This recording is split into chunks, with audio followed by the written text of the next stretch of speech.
আসসালামু আলাইকুম। আয়াতুম কুকিংয়ে আপনাদের জানাই সকলকে স্বাগতম। আমি আজ বানিয়ে দেখাবো একটি ডিম আর 1 কাপ ময়দা দিয়ে দারুণ একটি নাস্তার রেসিপি।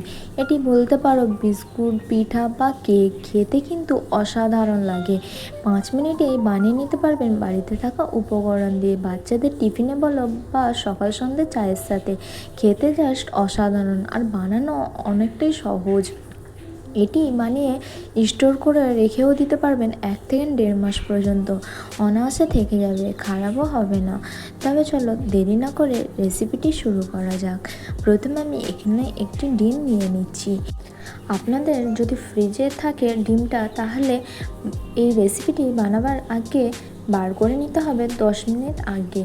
ডিমটা ঠান্ডা অবস্থায় বানালে রেসিপিটি একদম ভালো হবে না। যে কোনো ডিমের রেসিপি বানাতে গেলে ডিমটা ফ্রিজের মধ্যে থেকে 10 মিনিট আগে বার করে রেখে দিতে হবে। এবার এখানে আমি ডিমের মধ্যে দিয়ে দিচ্ছি 1/2 কাপ পরিমাণ চিনি। তবে চিনির পরিমাণটা আপনারা আপনাদের পছন্দ মতন কমিয়ে বা বাড়িয়ে নিতে পারেন।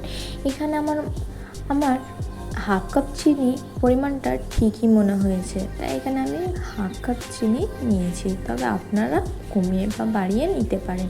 এবার চিনিটা ডিমের সাথে খুব ভালোভাবে মিক্স করে একটি মিশ্রণ তৈরি করে নিতে হবে।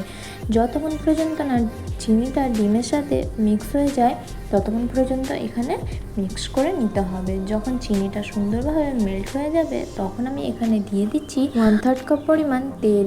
এখানে আমি সাদা তেলটা ইউজ করেছি, আপনারা চাইলে বাটার বা ঘিটাও ইউজ করে নিতে পারেন। তবে এখানে লক্ষ্য রাখতে হবে কোনো পোড়া বা সরিষার তেল বা গন্ধযুক্ত তেল ইউজ করবেন না। এখানে এবার তেলটা সুন্দরভাবে চিনির সাথে মিক্স করে নিতে হবে। ডিমের সাথে মিক্স করতে করতে দেখবেন এরকম একটি ঘোল তৈরি হয়ে যাবে, ক্রিমি আর একটা ঘন মিক্সচার তৈরি হবে বা ব্যাটার তৈরি হবে।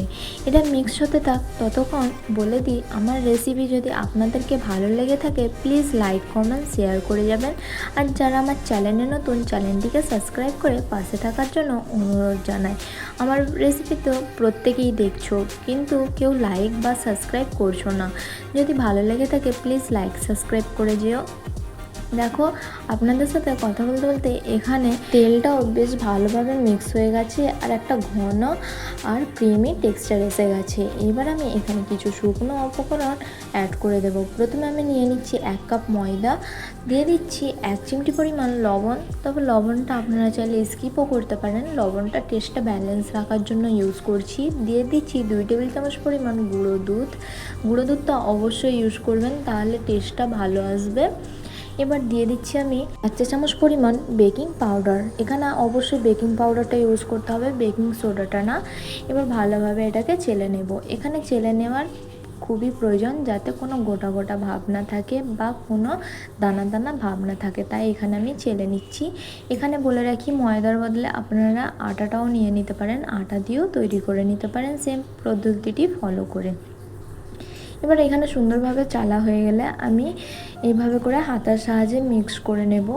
এখানে অবশ্যই লক্ষ্য করে দেখছেন যে আমি কোনো রকম পানি অ্যাড করছি না, এখানে কোনো রকম পানি অ্যাড করা যাবে না। আপনারা চাইলে এটি আরও বেশি পরিমাণে বানিয়ে রেখে স্টোর করতে পারেন, তবে সেই ক্ষেত্রে এখানে তেল, ডিম, চিনি সবগুলো উপকরণ বাড়িয়ে নিতে হবে বা ডবল করে নিতে হবে। এখানে দেখো আমার মিক্স করা হয়ে গেছে, এমন একটা চিপচিপে ডো তৈরি করে নিতে হবে। এখানে আমার ডোটা তৈরি হয়ে গেছে। এবার আমি এটা রেখে দেব, সেট হতে রেখে দেব 10 মিনিটের জন্য। যেহেতু এখানে ময়দাটা ইউজ করেছি, আটা বা ময়দা যে কোনো রেসিপি বানান না কেন সেট হতে রেখে দেওয়ার জন্য খুবই প্রয়োজন, তাতে করে রেসিপিটি খুব ভালো হয়। তাই এখানে আমি সেট হতে রেখে দেব 10 মিনিটের জন্য। 10 মিনিট পর আবারও আমি হাতে করে একটু মেখে নিচ্ছি, ডোটা পারফেক্টভাবে যেন তৈরি হয়। এখানে হাতের সাহায্যে আরও 2-1 বার এইভাবে করে মেখে নেব। এবার মাখা হয়ে গেলে আমি হাতটা ধুয়ে হাতের মধ্যে অল্প একটু তেল লাগিয়ে নেব, যাতে হাতের মধ্যে ডোটা না চিপকে যায়। তবে এখানে বলে রাখি, 10 মিনিট যদি সময়টা বেশি মনে হয় তাহলে 5 মিনিটও অবশ্যই রেখে দিতে হবে ডোটি সেট হবার জন্য। এবার 5 মিনিট পর হাতের মধ্যে তেল লাগিয়ে এইভাবে করে আমি ছোট ছোট করে লেচি কেটে নেব। এখানে আপনারা আপনাদের পছন্দ মতন শেপ দিয়ে নিতে পারেন, ছোট বা বড় করে লেচিটা কেটে নিতে পারেন। এবার হাতের মধ্যে এইভাবে করে গোল করে নিতে হবে, যেভাবে আটার ডো আমরা গোল করে থাকি বা শেপ দিয়ে থাকি সেরকম একটু গোল করে নিতে হবে। তারপর হাতের সাহায্যে বা আঙুলের সাহায্যে এইভাবে করে একটু চ্যাপটা করে দেব, আর একটি ছুরির সাহায্যে এইভাবে করে দাগ দিয়ে দেব। এটা অপশনাল, আপনারা চাইলে স্কিপও করতে পারেন, তবে ডিজাইন করার জন্য এখানে আমি করলাম। আপনারা চাইলে চামচ দিয়েও ডিজাইনটা করে নিতে পারেন, আবার চাইলে এমনিও বানিয়ে নিতে পারেন। এবার আমি এটি তেলের মধ্যে দিয়ে দেবো, সাথে সাথে এটা দিয়ে দিতে হবে, নাহলে রেখে দিলে দেখতেই পাচ্ছেন যে শেপটা অন্য হয়ে যাচ্ছে। তেলটা হালকা গরম হয়ে আসবে, সেই পর্যায়ে দিয়ে দিতে হবে। তেলটা বেশি গরম করা যাবে না, আর গ্যাসের ফ্লেমটা একদম লোতে রেখে এগুলোকে ফ্রাই করে নিতে হবে। এপিট ওপিট ভালোভাবে লাল করে ফ্রাই করতে হবে। লক্ষ্য রাখতে হবে তেলটা হাই হিটে না গরম হয়ে থাকে, তাহলে উপর থেকে কালার এসে যাবে, ভিতর থেকে কাঁচা রয়ে যাবে। এখানে এবার আমার তৈরি হয়ে গেছে, একটি ভেঙে দেখিয়ে দিচ্ছি যে কতটা সুন্দর আর কতটা লোভনীয় তৈরি হয়েছে। কেমন হয়েছে রেসিপিটি অবশ্যই জানাতে ভুলবেন না। ভালো লাগলে লাইক কমেন্ট শেয়ার করে যাবেন, আর যারা আমার চ্যানেলে নতুন চ্যানেলটিকে সাবস্ক্রাইব করে পাশে থাকার জন্য অনুরোধ জানাই।